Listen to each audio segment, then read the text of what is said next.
Hello mga ka-agri, for today's video ipapakita ko po sa inyo yung resulta ng swamp fertilizer sa mga tanim kong gulay dito sa aking backyard kitchen garden.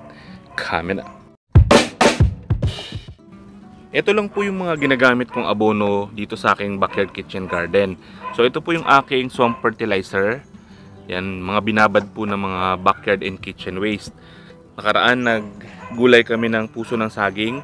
So dilagdag po namin dito yung mga balat. Tapos yung tanglad na binunot ko dito sa aking garden kasi nilinis ko siya, inayos ko po yung design, nilagay ko rin po dito sa ating swamp fertilizer. Tapos yung mga balat ng itlog, nandyan din, balat ng gulay, balat ng prutas, binabad ko po dito. Ito po matagal na siyang nakababad, may mga lumang organic materials na nasa ilalim. Nabubulok po yung tuloy-tuloy lang. Tapos dahil marami-rami naman yung mga backyard and kitchen waste namin, dinagdag ko po dito. Tapos ni-refill ko ulit ng tubig. So ito pong swamp fertilizer, hindi na natin kailangan pang bumili ng mga fertilizer, gumastos pa para sa ating garden. Halos kumpleto po yung nutrients na naipoprovide po nito. Meron siyang pampadahon, pampaugat, pampabulaklak, tsaka pampabunga. Plus may mga iba pang mga micronutrients na available. So kapag magsisimula po kayong gumawa ng inyong swamp fertilizer, hanap lang po kayo ng container na merong takip. Then ilalagay nyo po yung mga organic materials. So pwede po yung mga balat ng gulay, balat ng prutas, mga damo, balat ng itlog, mga maliliit na kahoy. So lahat po ng mga nabubulok na organic materials pwede natin ibabad po dito. Then lalagyan nyo lang siya ng tubig hanggang sa mapuno. Tapos sa unang pagbababad, papaabutin natin siya ng 3 araw para ma-brew at ma-extract po yung mga nutrients.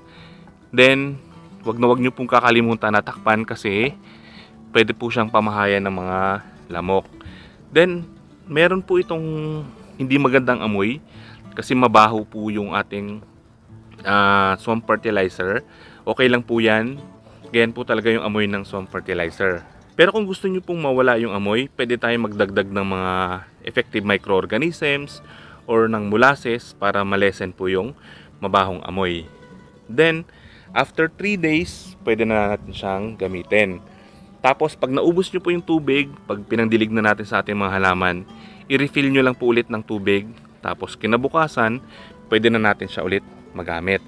So, itong swamp fertilizer ko, araw-araw ko po siyang pinangdidilig sa aking mga halaman. So, ngayon, papakita ko sa inyo yung resulta niya sa ating mga tanim. So, ito po yung tanim nating ampalaya. Nakatanim lang yan sa container. Wala po akong ibinigay na ibang abono, kundi yung swamp fertilizer lang. Then, itong sitaw natin, yan, naka-harvest na po ko ng ilang piraso. Tapos, dito sa ating mga pechay, tsaka yung mga spring onions, swamp fertilizer din po yung pinagdilig natin. Pero dito po sa mga leafy vegetables, hindi advisable na ipangdilig pa kung mag-harvest na po tayo kasi kinakain po natin yung dahon. Tapos medyo hindi maganda yung amoy ng ating swamp fertilizer. Kaya kung mag-harvest na kayo below 10 days, wag na po natin siya diligan ng swamp fertilizer. Pero sa mga ibang crops na nagbubunga tulad ng sitaw, na ang dinidiligan po natin yung pinakapuno, walang problema po doon. Wag lang po dito sa mga leafy vegetables. So itong ampalaya natin, ang bilis lumaki. 3 days ago, nag-pruning po tayo. Nandito pa lang ito. So ngayon, lagpas na siya dun sa pinakataas ng ating trellis. Nakaraan po, bumili kami ng talbos ng kamote. Tapos yung mga natirang mga tangkay, tinanim ko po dito sa nabili naming gulong. Ayan. So ngayon may mga dahon na siya. Ang pinagdidilig ko rin po yung ating swamp fertilizer. Tapos dito sa mga tanim natin, kamatis. Ayan, may mga bunga na, ang dami. Yung mga cherry tomato natin. Ayan, tapos yung ating mga sili. Ayan, ito po madalas kinakain ng ibon kaya wala masyadong bunga. Pero pagdating po dito sa ating mga kalamansi, ayun, sobrang dami na naman ng bulaklak niya. Tapos yung iba dyan po nabuo na. Yung mga bunga, may mga maliliit na po siyang bunga.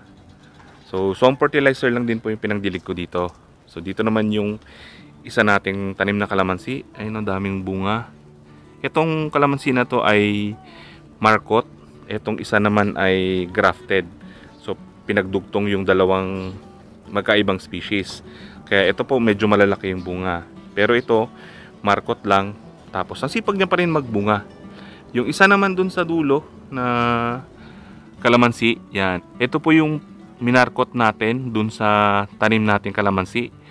Tapos tinanim ko na po siya dyan sa container. Ayan, may mga bunga na rin siya. Naka-survive yung minarkot natin nakaraan. So ito po yung mga tanim nating basil. Ang ganda ng mga tubo. Ito yung sile na pinruning natin nakaraan. Malaguna. Tapos ito rin yung ating siling labuyo.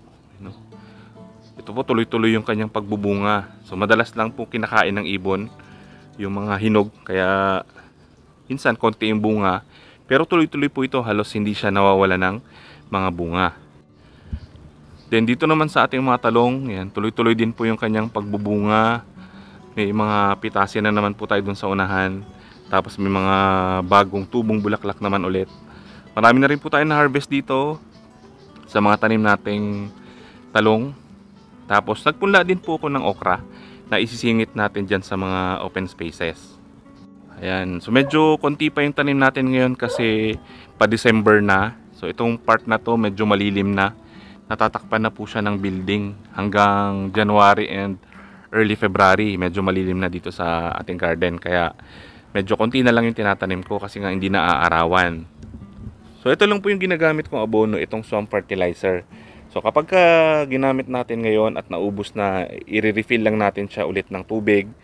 Then pag napansin nyo po na medyo clear na yung tubig, medyo maputla na, pwede kayo ulit magdagdag ng mga organic materials. Tapos kahit hindi nyo napaabutin ng 3 days, pwede na natin siyang gamitin. Kahit 1 day lang siya nakabrew. Kasi may mga organic materials pa rin dyan na nakalagay na tuloy-tuloy na nabubulok. Tapos yung mga naunang nabubulok dyan na materials, kahit hindi na po natin alisin, hayaan nyo na lang dyan matunaw, walang problema po doon. Basta mahalaga, patuloy po natin siyang nire-refill ng mga organic materials kung medyo maputla na talaga yung inyong tubig. Tapos kung marami po kayong tanim na malunggay sa inyong garden, lagyan nyo po siya ng mga dahon kasi itong malunggay ay mayaman sa nitrogen, nagpapaganda po ng mga dahon. Tapos marami pa po itong mga micronutrients, even calcium meron din po itong malunggay. Nakakatulong po yan sa ating mga tanim. So dito po sa aking garden, marami akong tanim na malunggay. Halos nakapaikot yan dito sa aking garden. Meron pa doon sa likod. May 2 puno pa. So yan po yung ginagamit kong mga abono. So minsan nilalagay ko dito sa ating swamp fertilizer. Minsan naman ginagamit ko siyang pang mulch. Diyan. Tapos hinahayaan ko lang na mabulok. So dahan-dahan nabubulok itong mga materials. Nagiging pataba din sa ating mga halaman. Tapos nakakatulong din po yung pagmamulch natin para ma-maintain yung moisture ng lupa, hindi siya basta-basta natutuyo. So dito naman po yung section na plant and forget. Andyan yung malunggay, andyan yung ating luyang dilaw.